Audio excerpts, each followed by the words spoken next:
So the next thing that I wanted to share with you guys is around operator training, and that's more from an HR perspective. So the other important organization in a production facility is HR and the training side of a production line. So this is a little bit of detail about the HR side of things. And on the right hand side, there's a couple of examples that we are now starting to work on. We haven't yet completed these, but it's all centered around operator training and operator matrix, or an operator training matrix about worker engagement. So now we have the screen that the operator works and looks at the whole time. And one of the biggest challenges is that there's a massive engagement issue between management and the operator on the shop floor. But like how people engage with their cell phones and are continuously engaging with information on their cell phones, why don't we create an interface on that same screen that the operator is looking at from a work instruction perspective to ask the operator, how do you feel today? So I don't know if anyone has flown on an Emirates flight. So when you land, they show you 3 emojis from very happy to very sad, and they ask you, how was your flight? And it's a simple, press the emoji that you like. So why don't we ask the operator, how do you feel today? And that changes the way you interact with the operator. So a senior manager in Germany can have a live view of the operator sitting in India and how they feel today. So that's the way you can potentially digitally connect people, and one of the projects that we're actually working on. But one of the more interesting ones that we started out with is this virtual reality training. So this is a short video of... The second application that we used. This is a short video of a machine that we've designed and built. So we designed it, built it, and we did the design review exactly like this. So we actually simulated the whole process in virtual reality. So you can put the goggles on, you can walk through the production facility, and you can actually build the part. So you can see that the guy here is actually going to start building the part. And as a result of us building the stuff internally for us to check the process, what we now do is we can actually give this to the operator to learn how to build the part before we've even made the production line. So we've now got a team of content developers that develop content on how to use machines and learn how to use machines before the machines even exist. And the real application comes on when you want to introduce a second shift, or you want to see and continuously train operators on how to do a new process. So let's say you have an operator that's really good in station 20 to do a certain process, but that operator wants to upskill themselves to learn about station 40 as well. You get them to go into virtual reality and they can learn about station 40, they can practice it, you can give them a score out of 10. If they make a mistake, there's no risk to the production process because they've made a mistake. And so we now have a whole new business stream in our company creating virtual reality training content for machines. And it's not even our machines anymore, it's other people's machines. So this is these digital services that I spoke about and the opportunities there are, where we have a situation where we know that training and skills development in South Africa is a massive problem. Here's a solution that we've come up with to solve some of our internal problems, but it's created a new revenue stream for us. There's tons of opportunities for allowing people to upskill themselves. The one customer we're working on is they want to introduce a second shift. So they have a shift that's running quite well. And normally to introduce a second shift, they have these classroom discussions where people would explain to operators the potential process in the classroom. And then they would actually shadow an existing operator on the production line. But there's huge risk because now you allow that new operator to actually start following a process that they're not completely trained on, number one. And number two, you have the problem where you rely on the trained operator to be committed to train the other operator. Now we can at least do, say, 70% of that all digitally before they even get to the production line. But so unfortunately I can't go through all of the solutions and ideas that we've come up with, but I wanted to talk about 2 main things, and I think this is an important theme that I wanted to leave with you guys. So if you look at this slide, the bottom half is a typical production line. The top half is a typical ERP system. So for example, SAP or BARN, there's tons of ERP systems available in the market. And you have any kind of production line. What's missing today, and this is not a South African situation, it's a global question that everybody's trying to answer, is this middle software layer that sits above a production line. So what we are trying to do from our perspective is to try and create, you can imagine a production line that's running, this big bucket that sits above the production line that's collecting data. It's collecting tons of data with the augmented reality glasses, and we now have given, I didn't show you the video about the smartwatch that we've given operators. We now have steps, we have heart rate information, we have the sequence that the operators are running, we know how the machines are performing, we know temperature, so we collect tons and tons and tons of data that can sit in this bucket. But that data is completely useless unless you actually write some software to analyze the data and predict and use it for something.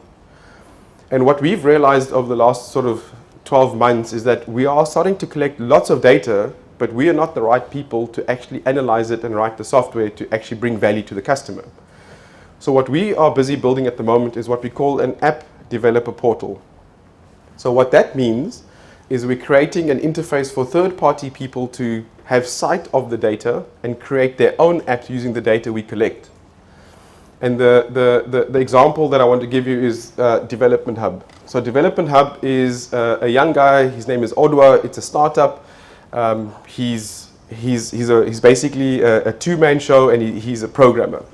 So he's got a great idea to try and resolve one of the biggest challenges in South African production is absenteeism.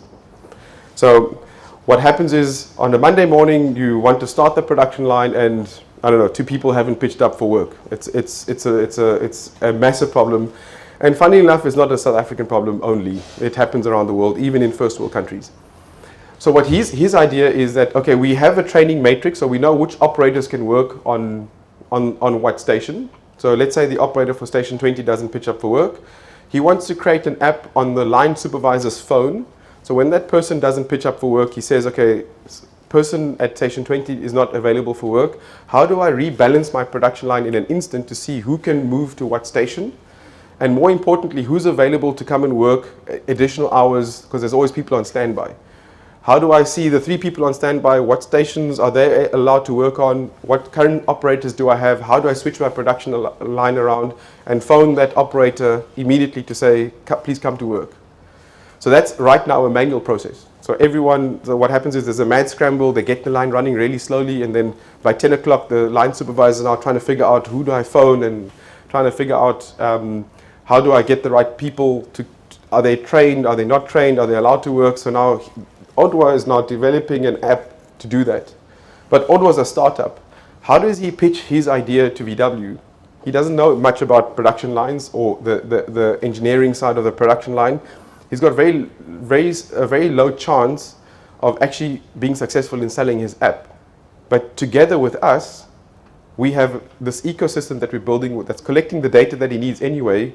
He can develop his app, run it on the ecosystem, and he can benefit the customer, and I can add value to my ecosystem. So that's how you can sort of share the opportunities that there are available. And I've put the other example of Festo, which is a massive German organization, just to show the contrast in that it can work for a small startup and it can work for a small, massive German organization. So Festo make pneumatic cylinders. They need information about the performance of their cylinders. So a cylinder goes from position A to position B, position A to position B, and it moves, I don't know, 1 million times a year. They need to know the speed at which that moves to see if the seals inside are wearing. But they don't have that data. We have the data. So we're now working with a third-party German organization that wants to write an app on our ecosystem so that they can assess the performance of their cylinders, so they can predict when the replacement cylinders are required. So that's another example of where collaboration with another party together we can add value to a customer. So my definition, and I've changed this in the last couple of months, of what the 4th Industrial Revolution actually will be, is got nothing to do with technology, because the rate of change of technology is so fast you'll never be able to keep up with it. The only ways that we will be able to actually add value to our customers is by collaborating with people and to find a way to collaborate digitally. And this is exactly what it is. So I have this vision of having 25, 30, 40 different applications developed by, I don't know, however many people there are interested in it. And then we have a network of people that are trying to do the same thing. So I know that Odo will try and pitch the Festo app, And I know Festo will try and pitch Odwa's app, and I will obviously do the same thing. So that's how you can build up a network of people trying to solve these, what sometimes are simple problems in an African environment that can be exported around the world, but doing it by collaboration and collaborating digitally. So I think that the big opportunity for us from a South African perspective is to rather work together. I often say that we have 50 million people in South Africa, but somehow we think we're competing with each other. But that shouldn't be the case. We should rather be collaborating with each other to compete with the 7 billion people outside the borders, because that's where the opportunities are. We've got a certain amount of opportunity in South Africa, but there's so much more outside the borders. So I just want to close off with one last topic. I see I've got 3 minutes left. Is something not related to production, but this is related to education. And I think that I just want to go along with the theme of problems can result in opportunities if you look at them differently. So we all know that education is probably the biggest issue we have in South Africa. And it's basic education. It's not tertiary education. Our tertiary education institutes are actually not too bad. And so there's this guy, again, a startup. He had this vision of trying to revolutionize education in South Africa, which is ridiculous. I mean, who are you as a little startup to ever even think like that? So what this guy did is he developed an ecosystem. At the end, in the beginning, he didn't think about starting an ecosystem, but at the end, it is an ecosystem. And what he's done is he's managed to, again, with this idea of collaboration, bring together key people to create this ecosystem that is actually solving our education problems. And what he's done is he's created this tablet. It's a Huawei tablet together with MTN, who provides free internet to all of these tablets. It's free internet access to whitelisted web pages. So from the ecosystem, you can say which websites you can go to. You can go to Wikipedia and certain YouTube channels and whatever it is. So MTN's, he managed to convince MTN to use their CSI funding that they would normally spend to provide free internet to these tablets. Huawei want to give also towards their CSI, so they sponsored the tablet at a really, really cheap rate. Then he's convinced that all the prescribed textbook suppliers in South Africa to put the last 3 years worth of textbooks on this tablet.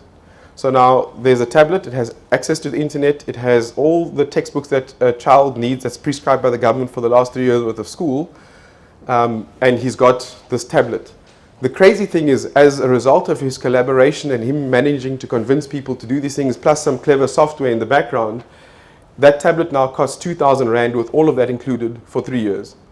Right now it costs the government, if that's the theory, it probably is more, 10,000 Rand to deliver hard textbooks. So it's significantly cheaper, it's significantly more effective because the child has access to the internet, but he also believes that it shouldn't be a charity case. It shouldn't be that we just give tablets away. There has to be a business element to it. So, and I'm a big believer in profit with a purpose. So I think you have to have profit, and you can't be extreme capitalist, but because there has to be a purpose behind what you're actually trying to do. And the profit is what makes it sustainable. Without the profit, it doesn't become sustainable. It becomes a charity.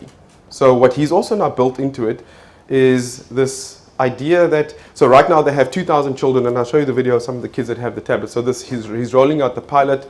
He's managed to deliver 2,000 tablets. I must add that he put his house on, he took a loan against his home loan, he took a home loan out to buy the first tablets. That's how committed he is to it, and how much he believes in his idea.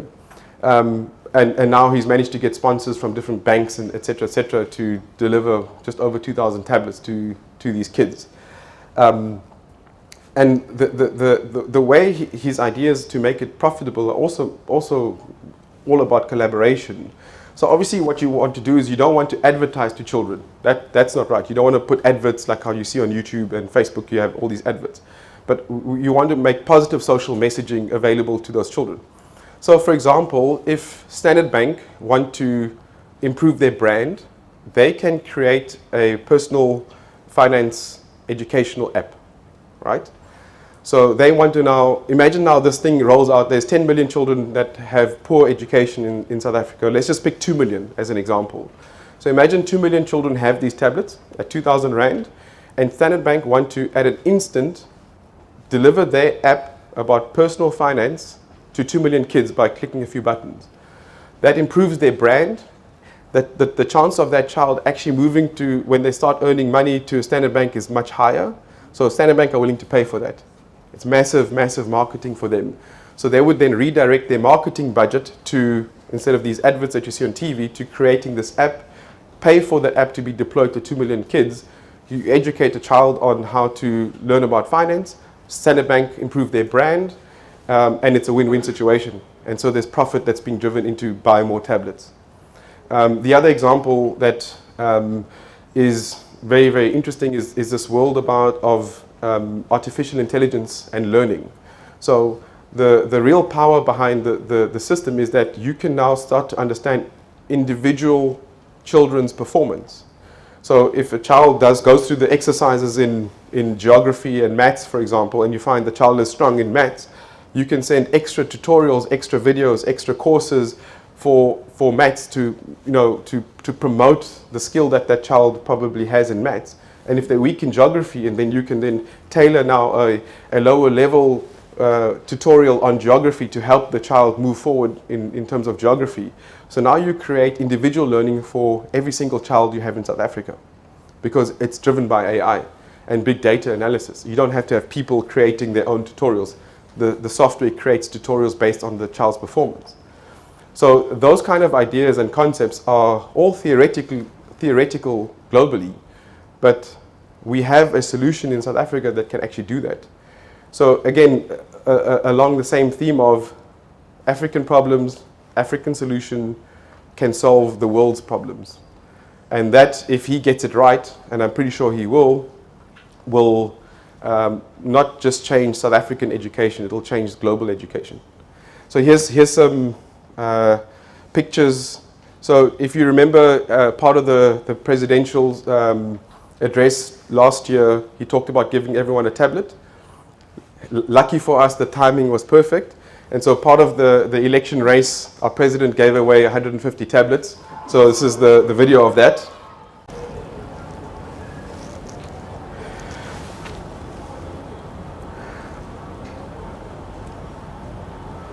So it was a big, obviously, political campaign from their perspective, but it helped us.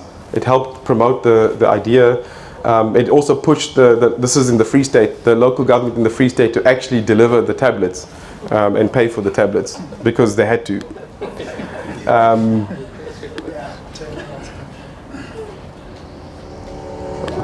Just to show you the classrooms and the environment.